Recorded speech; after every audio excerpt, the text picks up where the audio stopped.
Chicos, entonces vamos a empezar con la asesoría. Esta es la última asesoría ya antes de su final. Igual recuerden que el repasito, si es que aún no se han inscrito, es para el día miércoles a las 9:30 de la noche. Creo que habíamos quedado a las 9. Y creo que era esto. Y ahora sí. Entonces vamos a empezar con lo que es la última asesoría, que ya viene a ser lo que es columna vertebral y lo que viene a ser senos paranasales. Entonces, ya, vamos a empezar. Ya, entonces para primero empezar a hablar de lo que es columna vertebral y todo lo que venga a ser con respecto a las patologías que tenemos a este nivel, tenemos que recordar un poco, digamos, la composición anatómica que tiene esta estructura, digamos, de nuestro cuerpo. Entonces, recordar que la columna vertebral está compuesta por lo que son 33 vértebras, las cuales van a estar divididas según las zonas. Entonces, tenemos lo que es la zona cervical, donde se van a encontrar 7 vértebras cerebrales desde C1 a C7. Luego tenemos lo que es la parte torácica, que digamos que es la parte más larga de todo lo que es la columna vertebral, que consta de 12 vértebras torácicas desde T1 hasta T12. Luego tenemos lo que es la parte de las vértebras lumbares, que va a constar de 5 vértebras lumbares. Y por último tenemos lo que son las 5 vértebras sacras, que van a estar fusionadas juntamente con el coxis. Entonces, justamente son estas 33 vértebras las cuales nos van a dar completamente lo que es la columna vertebral. Ahora, si es que se dan cuenta y hablamos un poco de la forma o morfología de estas vértebras, conforme va bajando, digamos, estas vértebras se van haciendo, digamos, más grandes. ¿Por qué? Porque lo que pasa es que a este nivel, tanto de las torácicas como a nivel de las lumbares, todo el peso o la mayor cantidad del peso que podamos tener de nuestro cuerpo, digamos que estas vértebras van a ser las encargadas de soportarlas o amortiguarlas de una forma u otra. Entonces, mientras más va bajando, digamos, de vértebras, el tamaño o el cuerpo vertebral va a ser mucho más grande. Ahora, hay dos curvaturas, por así decirlo, que es importante que lo reconozcamos. Una que es la cifosis torácica, que normalmente va a estar entre unos 20 a 50 grados, que va a ser justamente esta de acá. Yo me acuerdo porque como es una C de cifosis, es como que para afuera, una C. Y por otro lado tenemos lo que es la lordosis lumbar, que viene a ser la que está para acá, la que está como una barriguita para adentro, ¿ok? Que lo normal es que esté de 40 a 80 grados. Ahora, algo muy común y muy característico es que esta cifosis de acá, conforme va pasando los años, es que han visto a sus abuelitos, a sus tíos, a sus papás, se van dando cuenta que también conforme a la postura que la persona pueda adoptar, es que va a incrementar o va a aumentar, digamos, este grado de curvatura. Entonces, recordar cifosis y lordosis lumbar y torácica. Ahora, en estas imágenes lo que vamos a ver es más que nada para que ustedes se puedan ubicar en la parte cervical, que vamos a tener lo que son 3 líneas vertebrales bastante importantes. Una que es, lo voy a marcar con puntero para que no se confundan con los colores, una que es esta línea que está en amarillo, que viene a ser la línea vertebral anterior, ¿ok? Luego tenemos lo que es esta línea roja, que viene a ser la línea vertebral posterior. Y por último tenemos lo que es esta línea celeste, que ya está junto con las apófisis espinosas, que viene a ser lo que es la espinolaminar. Más que nada es para que se den una idea anatómicamente cuando ustedes quieran describir si es que se encuentra anterior, posterior o de manera en la zona espinolaminar. Entonces, recordando también un poco más, tenemos lo que es el cuerpo vertebral, tenemos lo que son las masas laterales, lo que es netamente la apófisis espinosa y lo que es el pedículo, ¿no? En la siguiente lámina, justo, vamos a verlo mucho más detallado. Entonces, más o menos haciendo un recordatorio de lo que es la anatomía de las vértebras torácicas, tenemos primero en número 1 lo que es el cuerpo vertebral, que viene a ser todo esto. Ay, se puso. Ya. Ya, que viene a ser todo esto de acá, que viene a ser el cuerpo vertebral, ¿ok? Luego tenemos esto de acá, el circulito, que viene a ser el foramen vertebral también. Ahora, estos de acá, los que están a los costados, vienen a ser lo que es el pedículo, que va a unir lo que es el cuerpo vertebral con la parte posterior, que viene a ser la lámina. Justamente esta parte de acá es la lámina. Y lo que conocemos clásicamente acá, lo que son las apófisis transversas, ¿ok? Lo que están a los costados. Entonces, estos de acá viene a ser lo que es el cuerpo vertebral, las apófisis transversas, y esto de acá viene a ser lo que es la apófisis espinosa.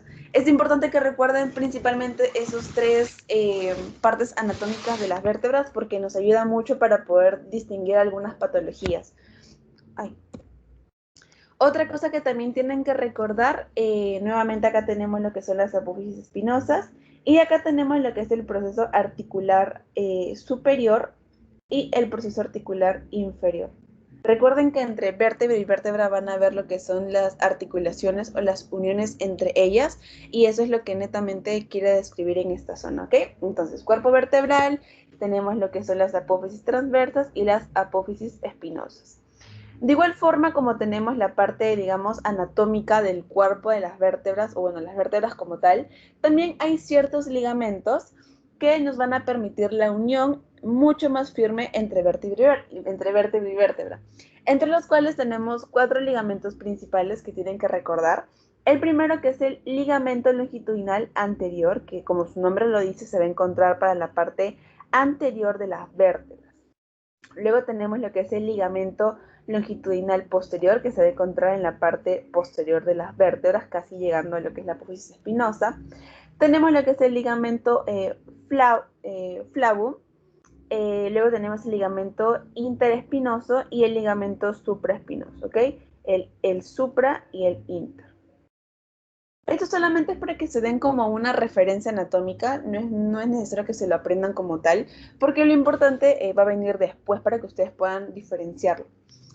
Entonces, de igual forma como tenemos lo que son las vértebras, entre vértebra y vértebra van a ver lo que son estos discos intervertebrales, que van a ser de mucha ayuda y se van a ver en una resonancia magnética de una mejor forma, ¿ok? Estos discos intervertebrales en una radiografía de tórax no se van a poder visualizar de la manera que queremos. Es por eso que cuando queremos, digamos, observarlos, es donde solicitamos lo que es una resonancia magnética, como es el caso de acá. Entonces, ahí. Esta es una resonancia magnética completamente normal, en la cual vamos a ver lo que es este núcleo pulposo. Si se dan cuenta, se puede definir correctamente y lo vamos a ver en una hiperintensidad. Acuérdense que en resonancia usábamos el sufijo intenso. Entonces, como se ve más blanco, está hiperintenso, ¿ok? Y por otro lado tenemos la parte más externa, la parte más negra, la parte más hipointensa, que viene a ser la zona fibrosa. Esta es la zona pulposa, del núcleo pulposo, y afuera viene a ser lo que es la zona fibrosa. Esto, en cambio, es una tomografía. Entonces, si lo pueden comparar una con otra, con respecto a las tonalidades, viene a ser muy diferente, porque en una tomografía no se puede diferenciar a simple vista lo que son el núcleo pulposo. O sea, se puede ver una ligera sombra en la parte central, pero obviamente no se va a comparar como es la resonancia magnética. Entonces, para el tema de visualizar lo que son los discos intervertebrales, importante lo que es la resonancia magnética.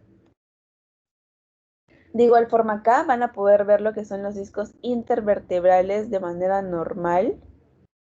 Y lo que van a ver en esta otra resonancia es la parte ya patológica, en la cual no se encuentra lo que es correctamente el núcleo. Si se dan cuenta, acá hay un núcleo, como una zona hipointensa.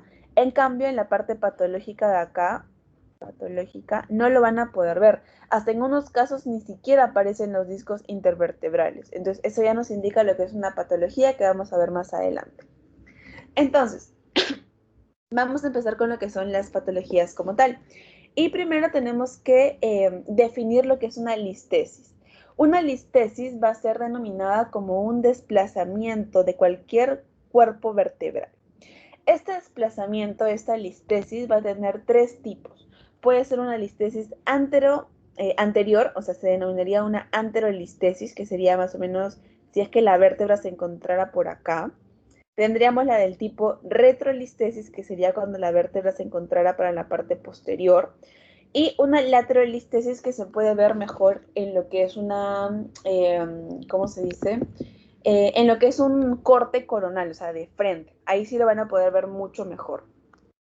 Entonces, digamos, este tipo de patologías, lo que son las listesis, van a tener ciertos grados, o sea, lo van a diferenciar por ciertos grados. En el grado 1 es cuando la vértebra está menor al 25%, o sea, tiene un desplazamiento menor al 25%. En un grado 2 va a tener un desplazamiento entre 25 a 50%. En un grado 3 tiene entre 50 y 75%, en un grado 4 ya es cuando es un mayor a 75%. Entonces, ¿cómo es que lo vamos a ver? Una vértebra, una listesis, por ejemplo, una anterolistesis de grado 1, lo veríamos más o menos a este nivel. Una vértebra así. Ay, obviamente no tan grande, pero a ese nivel. Una de segundo grado sería más o menos a este nivel. Una de tercer grado sería a este nivel. Ay, vamos a este nivel. Y una de cuarto grado ya sería a este nivel. Entonces, si se dan cuenta, conforme va avanzando, hay una diferencia mayor en lo que son los grados, digamos, de diferencia, y es así como podemos diferenciar si es de grado 1, de grado 2, de grado 3 o de grado 4. Voy a borrar esto. Ya. Ya. Entonces, acá tenemos, por ejemplo, lo que es una de tipo anterolistesis. Esta de acá que ven es una resonancia de una anterolistesis, que parece ser más o menos de unos 25 grados. Si se dan cuenta, esta vértebra de acá está por delante, y entre acá y entre vértebra superior y vértebra inferior hay más o menos como que hay como una distancia entre 25 grados acá, si se dan cuenta. Entonces, como está para adelante, se denominaría una anterolistesis, o sea, sería como que de grado 1 aproximadamente. Y en esta otra imagen es una imagen clásica en 3D, que si se dan cuenta, en la parte de acá ya ni siquiera hay este espacio intervertebral. Entonces, prácticamente lo que estamos viendo es que chocan las vértebras y se puede ver lo que es un desplazamiento lateral hacia el lado opuesto, ¿no? A comparación de, por ejemplo, estas vértebras de acá, estos espacios intervertebrales, que se nota un poco más parejo. Ahora, de igual forma acá tenemos lo que son otros estudios por imagen. En este caso es una radiografía, en la cual vamos a ver en la primera imagen lo que es una retrolitiasis, una de tipo retro, ¿ok? ¿Por qué? Lo vamos a ver acá. Si se dan cuenta, esta vértebra está desplazada para la parte posterior. Acá hay como un espacio. Lo voy a borrar para que lo puedan ver nuevamente. Acá. ¿Ven cómo está desplazado toda esta vértebra de acá? Hay como que un espacio. Ya, esta es, digamos, una de tipo retro, que probablemente también sea de grado 1, ¿no? Se ve como que solamente es de 25 grados.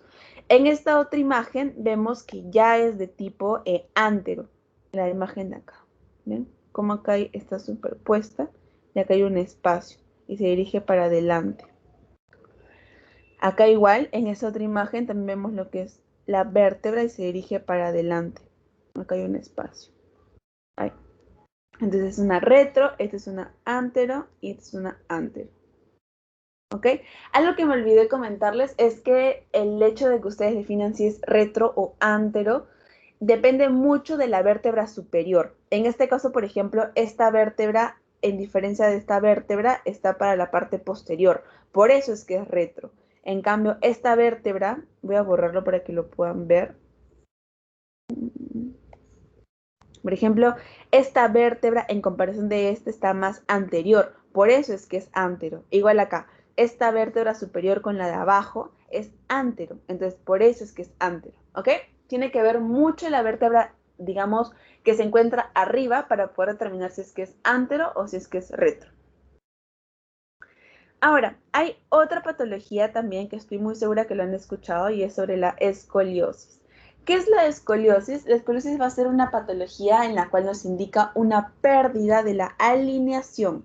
Acá lo que va a estar, digamos, alterado es la alineación de lo que es la columna vertebral en un plano coronal, o sea, en un plano de frente, como ven en esta imagen de acá. Es un plano de frente. Y acá va a haber un ángulo que es muy conocido para poder determinar si es que es una escoliosis, y es el ángulo de Cobb.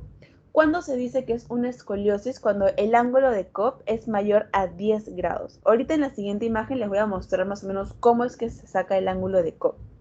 Entonces, este es un criterio muy importante para definir que es una escoliosis, que sea mayor a 10 grados. Si es, digamos, una desviación menor a 10 grados, o sea que el ángulo de Cobb es menor a 10 grados, únicamente se llamaría asimetría vertebral, más no una escoliosis, ¿ok? Ese sí es un dato muy importante. Otra característica es que en este caso, en estas patologías, una radiografía simple es una técnica, bueno, es la técnica de elección porque nos permite ver, digamos, completamente lo que es la columna vertebral y no necesitamos como que mayor rastro para poder determinar que es una escoliosis. Tomamos una tomografía o una resonancia en casos que sean más complejos, que queramos ver con mayor detenimiento algunas partes anatómicas, pero en primera instancia la radiografía es bastante útil.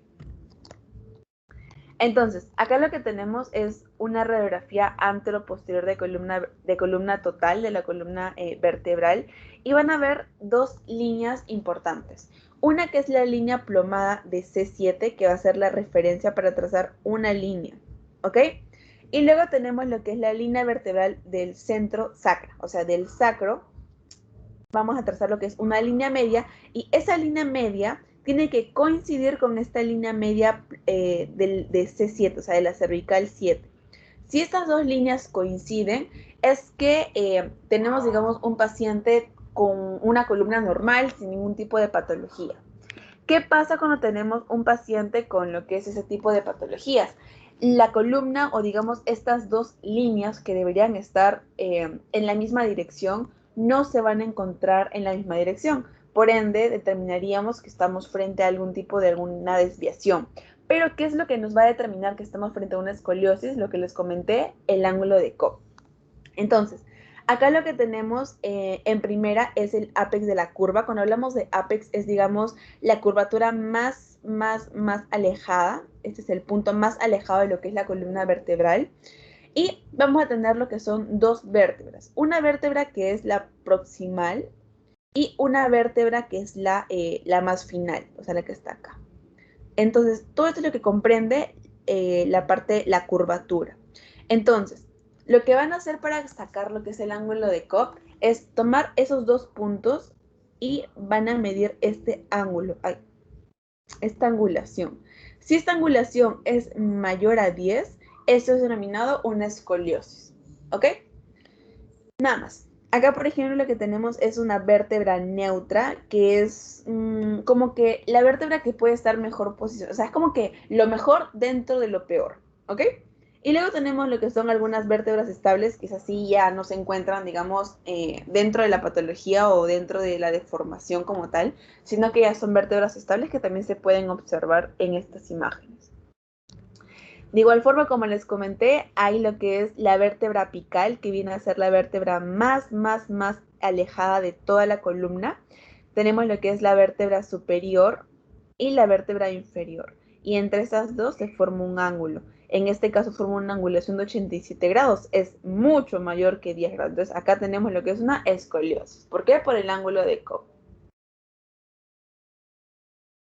Ah, y de igual forma ustedes lo pueden clasificar si es leve, si es moderada o si es severa. Si es que les preguntaron.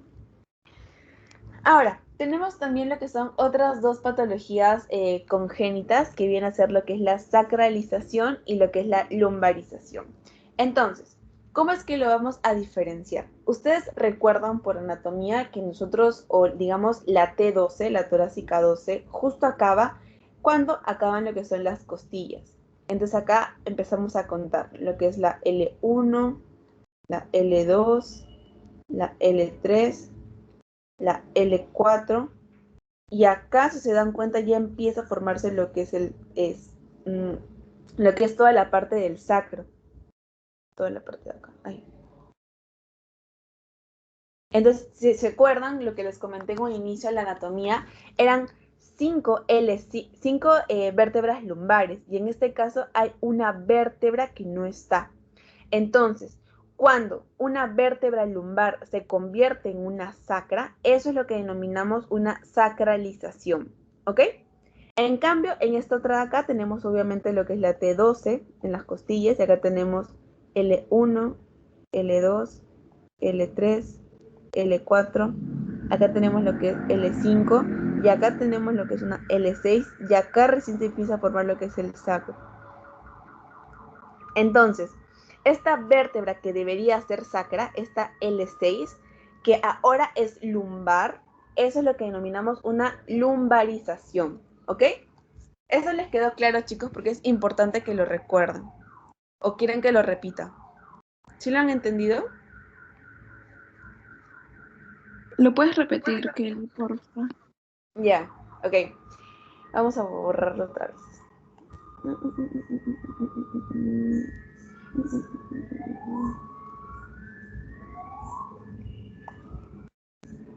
Ya. Entonces, ustedes primero para poder, digamos, identificar si hay algún tipo de patología a nivel de estas vértebras, justamente las vértebras lumbares y sacras, tenemos que conocer un reparo anatómico importante para poder empezar a contarlas. Y es este T12. Esta torácica 12 lo vamos a sacar porque es la vértebra que está unida a las últimas costillas.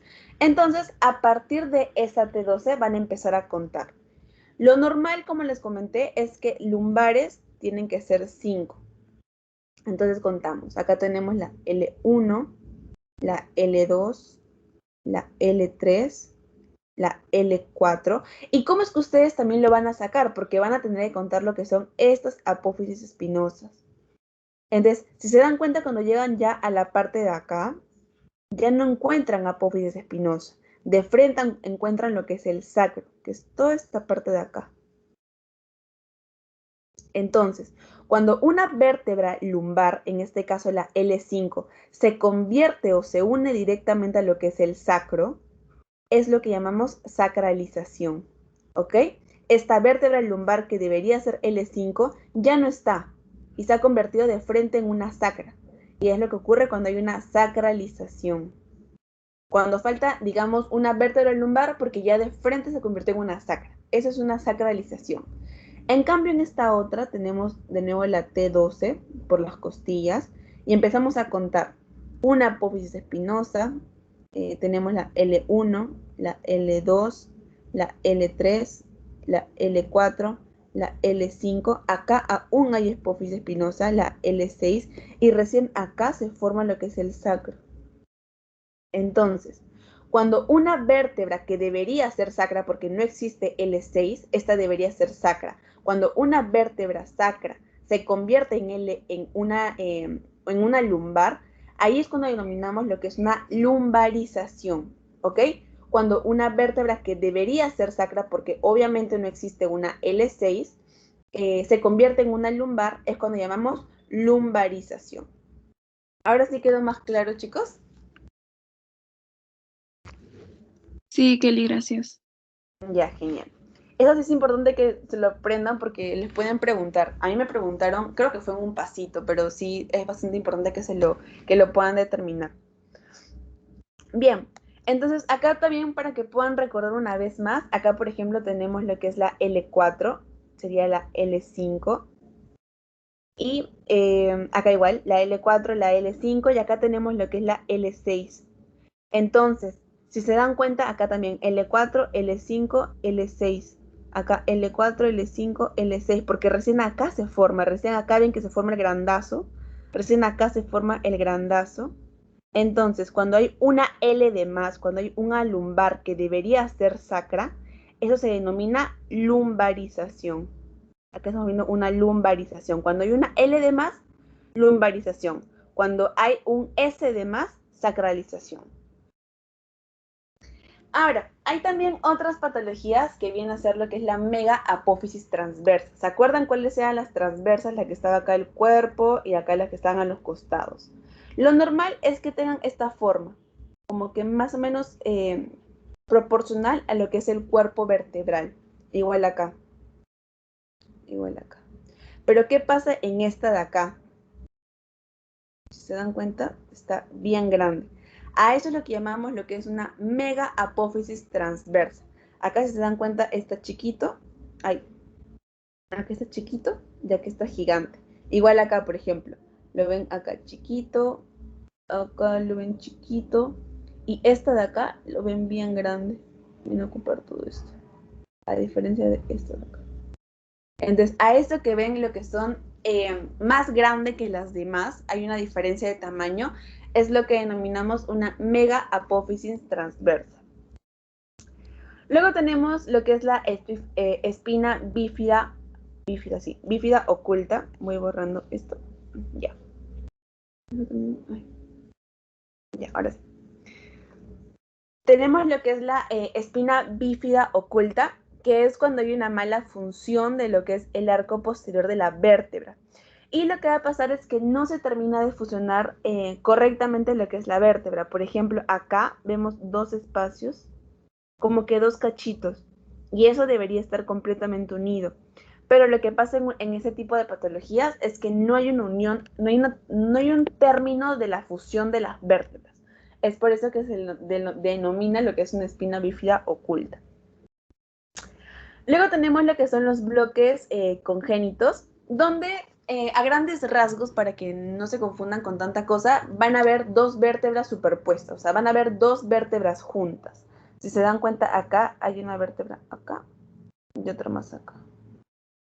Entonces, cuando ustedes vean esa unión de dos vértebras, por ejemplo, acá también, como que hay dos vértebras juntas, es donde denominamos bloques congénitos. De igual forma, acá también van a haber dos vértebras juntas.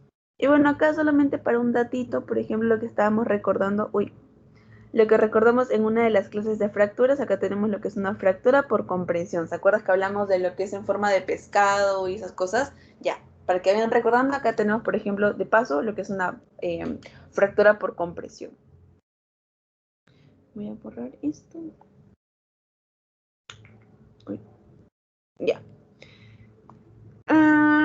Ahora, en el caso de las hemivértebras, se van a denominar cuando no hay una formación completa de lo que son las vértebras. Entonces, si se dan cuenta, acá viene a ser la formación, la formación, la formación. Y si se dan cuenta, por acá empieza a faltar algo.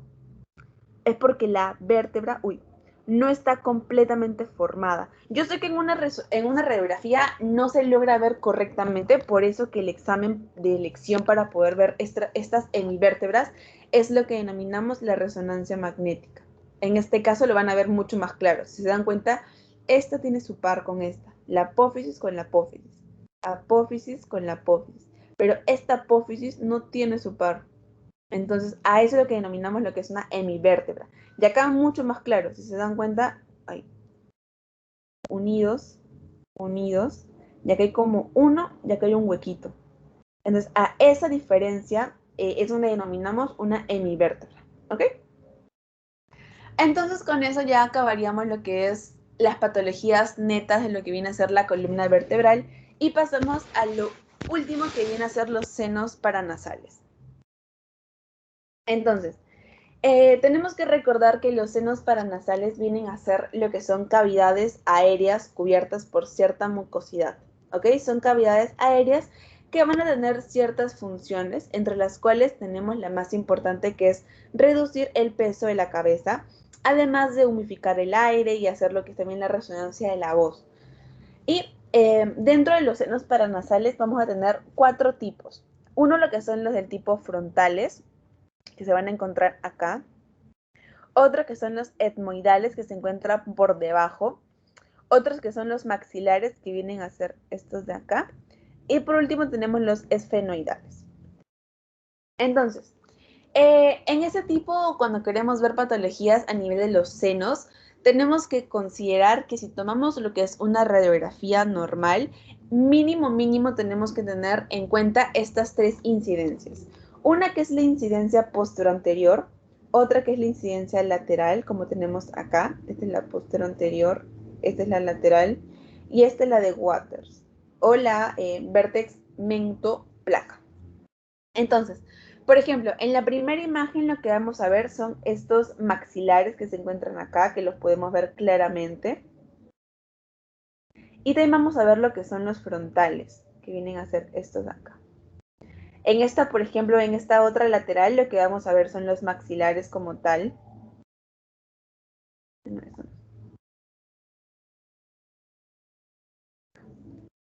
Los maxilares. Y en esta última vamos a ver lo que son los frontales, que vienen a ser los de acá arribita. Y también se pueden ver lo que son los maxilares acá.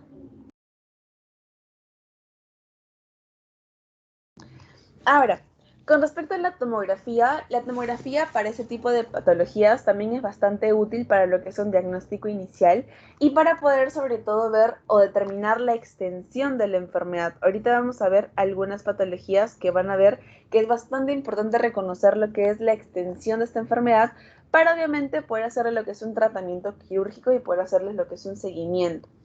Entonces, acá para poder recordar un poco lo que tenemos a nivel anatómico, en primer lugar tenemos lo que son las celdas etmoidales, que vienen a ser estas de acá.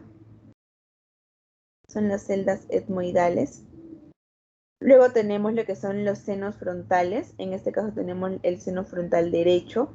Por acá debería estar el seno frontal izquierdo. Luego tenemos lo que son los senos maxilares, que son todo esto de acá. Lo más grande, igual acá.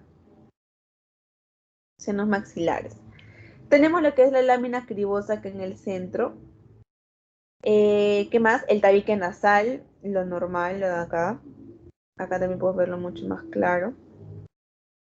El hueso nasal en la parte de adelante. Y algo importante, los cornetes inferiores que vienen a ser estos de acá. Entonces, vamos a empezar con lo que son los senos frontales. Para ubicarnos un poco, los senos frontales se van a encontrar por encima de lo que son las órbitas y también de los senos etmoidales. Estos se van a originar de lo que son las celdillas etmoidales anteriores. Y la pared superior y la pared posterior lo que van a hacer es separar el seno de lo que es la bóveda craneana. Toda esta parte de acá. Esto viene a ser lo que es el seno. Y lo van a separar toda esta parte de acá de lo que es la bóveda craneal. Y se van a ubicar entre lo que es una tabla externa y también lo que es una tabla interna. Es netamente para que se ubiquen, ¿ok? Luego tenemos lo que son los senos etmoidales, que ya hablamos que vienen a ser estos de acá. Acá, todo esto de acá. Esto de acá también. Esos son los senos etmoidales que vienen a ser, o se vienen a agrupar entre 3 a 18 celdillas de aire. Perdón por mi letra. Son grupos de 3 a 18 celdillas de aire anteriores y también posteriores. Van a ser lo que son mediales a las órbitas, si se dan cuenta que están las órbitas y van a ser mediales, o sea, van a estar para el centro. Van a ser inferiores a lo que son los senos frontales. Acá tenemos lo que son los senos frontales. Y van a ser inferiores. Y van a ser anteriores a lo que conocemos como los senos esfenoidales. ¿Ok? Se van a encontrar por delante de ellos, por detrás de lo que son los senos frontales. Y se van a encontrar medialmente lo que son las órbitas. Ahora, estos pueden neumatizar en lo que es el cornete medio. Lo conoceremos como cornete buloso. Entonces, cuando el cornete medio se llena de una densidad aire, a eso lo vamos a denominar un cornete buloso. Entonces, acá para que ustedes lo puedan reconocer, vamos a borrar esto. Esto de acá que lo ven como una densidad aire, eso a diferencia del de acá, que tiene como que más, como que un color más tenue, este que vemos como una densidad aire, a eso denominamos lo que es un cornete buloso, ¿ok? Este cornete buloso también se va a denominar lo que es una concha bulosa. Cualquiera de los dos está bien, digamos, determinado. Y lo que vamos a ver es que en el cornete inferior medio va a haber lo que es la densidad aire. Por ejemplo, acá. Todo eso está rodeado de aire, está lleno de aire. Eso quiere decir que está neumatizado. Ok, de igual forma acá, por ejemplo, ven cómo acá está lleno y acá hay como que aire, como que está todo negro. Ya, a eso es lo que vamos a denominar una concha bulosa. Luego tenemos lo que son los senos maxilares, que bueno, los senos maxilares te van a encontrar ubicados inferiores a las órbitas, vienen a ser estos de acá, y se encuentran inferiores a lo que son las órbitas. El piso de las órbitas forma lo que es el techo justamente de estos senos. Medialmente se extiende a todo lo que es la pared lateral de la cavidad nasal, toda la parte de la cavidad nasal. Y inferiormente se neumatiza el nivel de la dentadura maxilar, a nivel de esta parte. Es más que nada para que se den una idea anatómica de dónde se pueden encontrar. Igualmente acá. Todo esto es el seno maxilar. Luego tenemos lo que son los senos esfenoidales. Estos senos esfenoidales se extienden hacia la parte posterior de la pared anterior de la silla turca.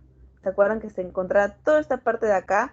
Este viene a ser lo que es el seno esfenoidal. Igual forma acá, toda esta parte de acá. Obviamente se encuentra dentro del hueso esfenoides. Ahora, hay también un reparo anatómico que estoy muy segura que lo han escuchado y es con respecto a los meatos. Los meatos es donde, digamos, van a drenar todos estos senos y lo van a dividir en lo que es el meatus medio y el meatus superior. Lo importante de esto es que recuerden que en el meato medio los senos que van a drenar en él son los senos frontales, lo que es el seno maxilar y lo que es el etmoidal anterior. En cambio, en el meatus superior, eh, los que van a desembocar o drenar en él van a ser lo que son las celdillas etmoidales posteriores y lo que es el seno esfenoidal. ¿Ok? Eso es importante. En el medio, anteriores y en el superior, los posteriores. Ahora, vamos a ver lo que son las patologías. Y hay una patología muy frecuente que viene a ser lo que es la sinusitis aguda. ¿Qué es la sinusitis aguda? Es una patología en la cual el paciente va a presentar antecedentes o va a sufrir de muchas alergias. Estoy muy segura que tal vez acá alguno de ustedes ha sufrido de una sinusitis aguda en la cual todo el día estás estornudando y hay un acúmulo de moco. Ahí digamos que ese moco se va a empezar a acumular en lo que son los senos y esos senos se van a llenar de toda esa secreción de moco, por así decirlo. Entonces lo que vamos a ver acá es que va a empezar a generarse lo que es un nivel hidroaéreo. Va a haber esta línea separando lo que es el espacio lleno de aire con toda la parte, digamos, del moco. Igualmente acá, la parte de aire y toda esta parte de moco. Va a haber lo que es un aumento también del espesor de la mucosidad, va a haber una tumefacción de la mucosa nasal y puede localizarse completamente en todo el seno. Por ejemplo, en este caso de acá vamos a ver cómo es que se dirige todo completamente el seno a comparación de este otro lado posterior. De igual forma acá. Todo esto lo comprendo.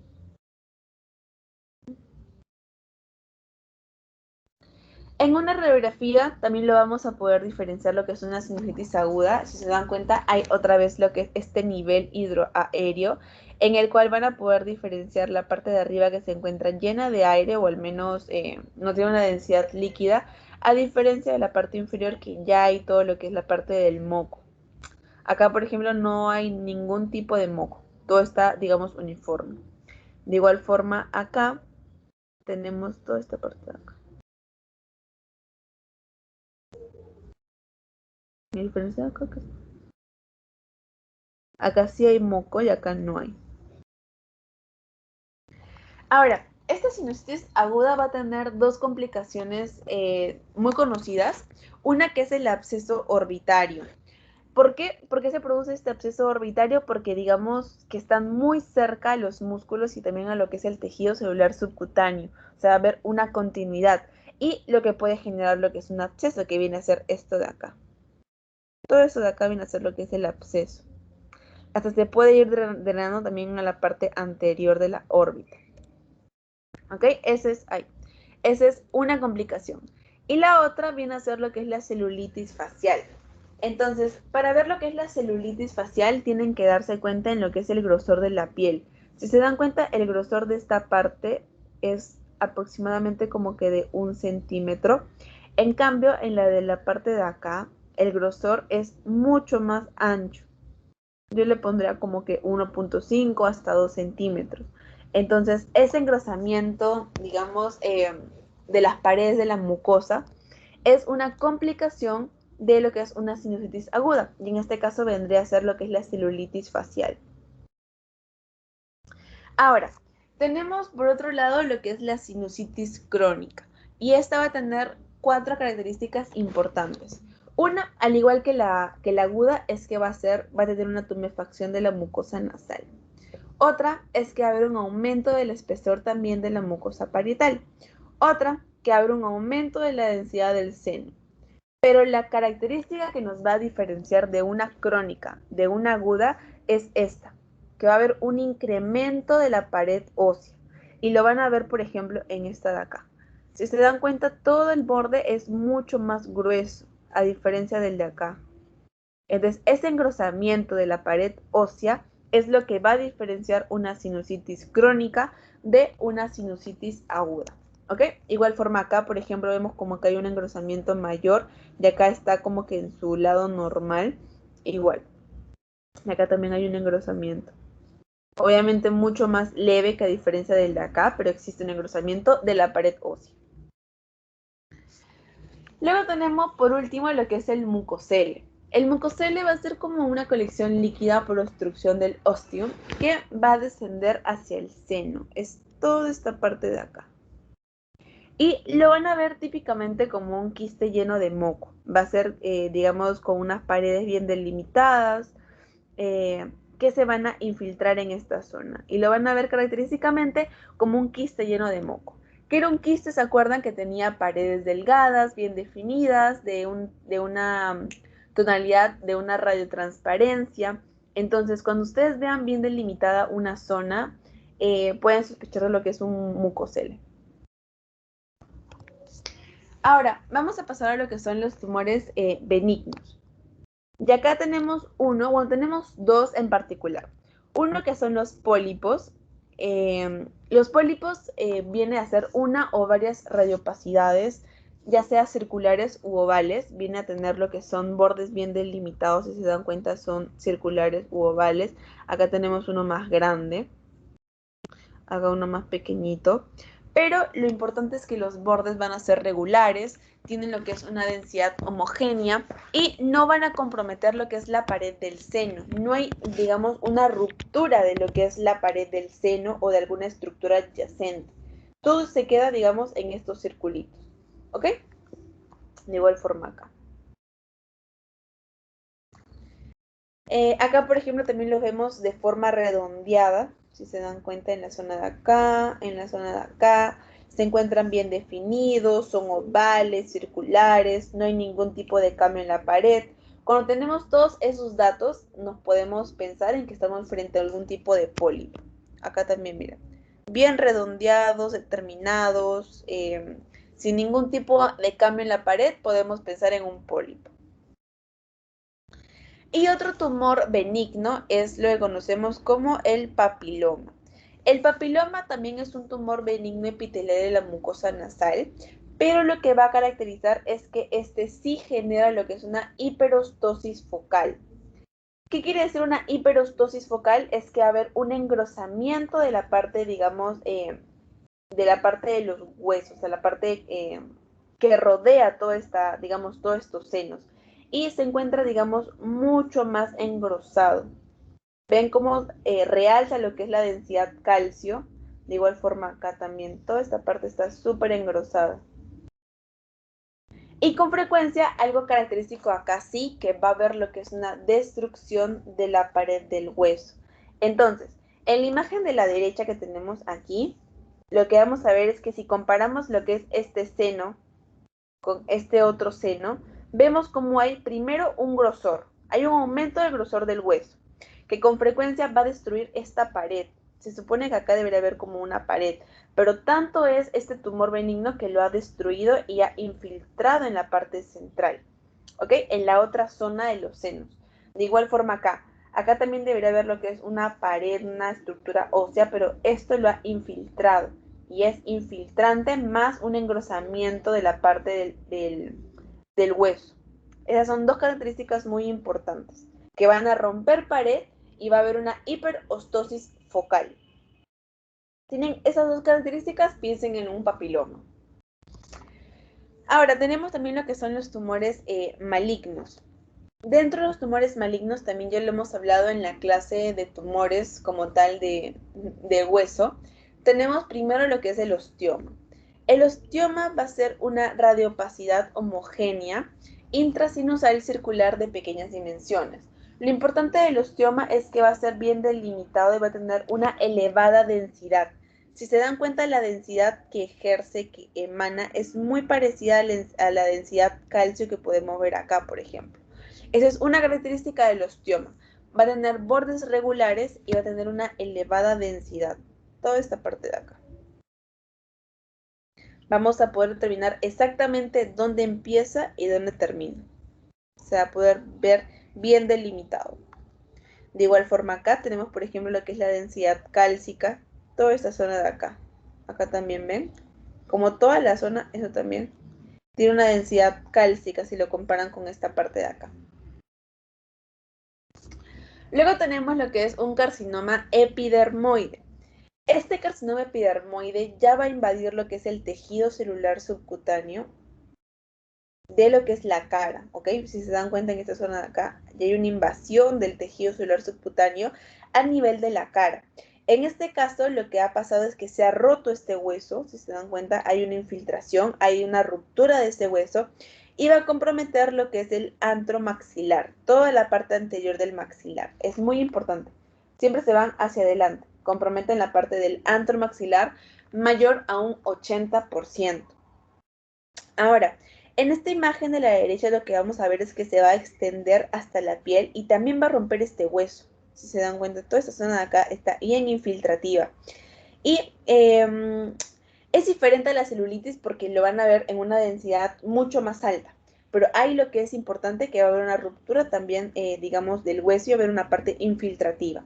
Pero muy importante porque va a ser siempre la parte antromaxilar, a la parte de adelante del maxilar. Igual acá. Luego tenemos lo que es el osteosarcoma, que va a ser una masa compleja que va a producir lo que es una osteolisis. Y si se acuerdan, para hacer también un repaso de lo que es el osteosarcoma, va a haber una característica a nivel radiográfica muy importante, y es esta de acá, que justamente creo que en una de esas me preguntaron como cuál era la diferencia entre uno de un sol naciente y no me acuerdo cuál era el otro. Ya, en el caso de un osteosarcoma van a ver estos típicos pelitos que salen como si fueran pelitos, como si fueran unas pelucitas. Esas pelucitas es el signo del sol naciente, ¿ok? Sol naciente, que es una característica radiográfica de un osteosarcoma. Entonces, ustedes ven esa reacción perióstica en sol naciente, que son como pelitos, no puede hacer pensar que estamos frente a un osteosarcoma.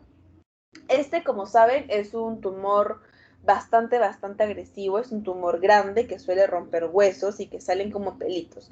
Entonces, si es que rompe hueso y salen esos pelitos como sol naciente, pensemos en un osteosarcoma.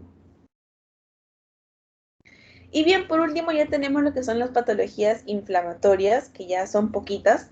En primer lugar tenemos lo que es la otitis media aguda, que va a ser una patología en donde vamos a ver una densidad a nivel del oído, si se dan cuenta en esta zona de acá, toda esta parte de acá. Van a ver una densidad a nivel del oído medio, como una densidad líquida, y en las celdas, acá en la parte de acá, las celdas mastoideas se van a encontrar ocupadas. Entonces, ¿cómo es que va a venir el paciente? El paciente va a venir con lo que es una otorragia, una secreción purulenta, va a venir con dolor, con fiebre, todas esas características clínicas que les pueden hacer sospechar de ese tipo de patologías. Obviamente acompañada también de lo que es una disminución de la agudez auditiva, perdón. También va a venir acompañado de eso, ¿no? Que escucha menos que antes, va a venir como que una molestia a nivel del oído. Además, esta otitis media aguda también puede ser por una complicación de lo que es una sinusitis. Se puede complicar. Como ustedes saben, las estructuras, los senos y toda esa parte de la cara se encuentran como que muy pegados unos a otros y el hecho de que el acúmulo de moco es como que súper rico para las bacterias, Entonces, eso puede migrar también a lo que es la parte del conducto auditivo externo, pasar al auditivo interno y puede ocasionar lo que es una otitis media aguda. ¿Por qué? Por continuidad de estructuras. Ahora, en el caso de la otitis media crónica, hay un punto muy importante que si se acuerdan cuando les mencioné entre la crónica y la aguda de la sinusitis, acá también lo que va a caracterizar una otitis media crónica es que va a haber unas calcificaciones a nivel de los huesillos. Va a haber unas calcificaciones. El paciente puede venir con otorrea purulenta, hipoacusia, en algunos casos más graves perforación timpánica, pero lo importante es que les van a dar el dato de que hay una calcificación en huesecillos y en membrana timpánica. Ese es el dato clave para que ustedes puedan sacar una otitis media crónica, las calcificaciones. Acá, por ejemplo, vemos lo que es una membrana timpánica calcificada, lo van a ver de color blanco, obviamente por la densidad calcio, y también vemos lo que es la mastoides ocupada, toda la parte de acá, ocupada.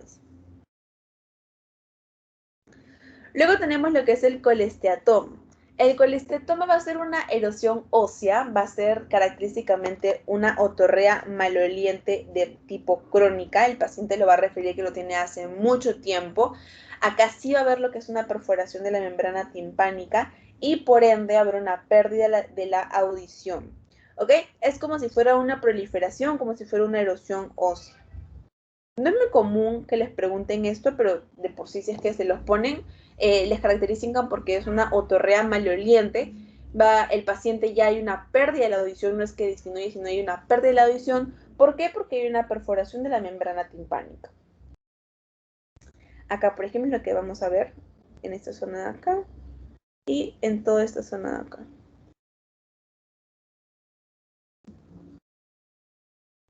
Y con respecto a lo que son los tumores, esto no sé si se los ponen en su teoría, pero igual se los pongo por si acaso, porque no encontré su teoría del año pasado. En mi año hablaron de lo que son los tumores, en este caso el tumor glamus, que es un tumor vascular, que al igual que los demás está ocluyendo lo que es el conducto auditivo. Este es el conducto auditivo y hay como una masita que ocluye. Si hay una oclusión, va a haber una menor captación, digamos, de lo que es los sonidos y el paciente va a referir que también oye menos. Se va a ver así, ¿ves? Así lo vamos a ver bien grande. En toda la parte del conducto auditivo. Esto sale por acá. También nos saben lo que son la exocitosis del conducto auditivo externo. ¿Qué quiere decir con esto? Vemos que la parte del canal va a haber como un crecimiento por ambos lados, como una formación ósea. Y lo que hay es una hiperostosis que hace que el conducto auditivo externo se estreche. Acá, digamos, la cantidad que pasa de sonido a la captación de sonido es mucho menor, porque el espacio del conducto auditivo externo está disminuido por justamente esta formación ósea de acá. Y lo que el paciente va a referir es que va a haber una dificultad para la audición o una disminución para lo que es la audición del paciente. Acá vemos, por ejemplo, les van a poner estas clásicas imágenes como unos bultitos en el conducto auditivo externo y van a poder marcar lo que es la exocitosis del conducto auditivo externo. Y ya por último tenemos lo que es el osteoma, también ya lo hemos visto en lo que son los tumores, que viene a ser en un tipo de densidad hueso y que aquí lo vemos de una forma un poco más redondita. No es muy común que les pregunten esto, pero igual se los pongo por si acaso, ¿no? Que también se puede encontrar lo que es un osteoma. Entonces, chicos, hasta ahí, ¿tienen alguna pregunta, alguna duda que no les haya quedado claro, que quisiera que repase antes de pasarles el pasito?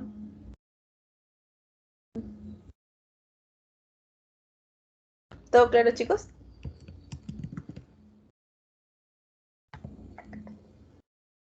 Ya, entonces, les voy pasando el pasito para que lo vayan haciendo. Son solamente 4 preguntas. Me avisan porfa si a todos les ha llegado para, si no se los mandan, me hablan por WhatsApp para poder mandárselos también. Sí, ha llegado. Sí, ya, genial, gracias Samuel. Si a alguien no le llegó, chicos, me hablan por WhatsApp o por el grupito y ahí se los paso. Tienen hasta las 10:40 para darlo y lo resolvemos juntos.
Ya chicos, vamos resolviendo el pasito. Ya. Entonces tenemos la primera pregunta que era, ¿qué es la sacralización? Entonces la respuesta correcta era la de acá. Es cuando una vértebra que debería ser lumbar ahora es sacra. Si es que se les complica mucho, a veces yo me puedo imaginar, o sea, no sé si a ustedes les suena ya, pero sacralización me suena como que como una iniciación, como que no sé cómo explicarlo, pero como si ha evolucionado algo. Entonces, igual lo pueden hacer. Es cuando una lumbar evoluciona a una sacra, o sea, se cambia a una sacra. Y es una sacralización. Si es que les suena, ¿no? Si es que, para que no se compliquen o por si les ayuda un montón. En esta otra imagen era más que nada para identificar el tipo de listesis que era. Yo les dije que para ustedes determinar lo que era una antero, una retro o no, una latero, un poco difícil verla en una radiografía, pero para determinar si es una antero o una retro tenían que basarse siempre en la de arriba. Entonces, esta vértebra en comparación de la de acá se encuentra más posterior. Entonces, es por esto que esta imagen es una retrolistesis. Si esta vértebra superior se encontrara más para adelante, ahí recién sería una antero. Pero acuérdense que la vértebra que les va a delimitar si es una retro o una antero es siempre la de arriba. En este caso es la de acá. ¿Ok? La 3.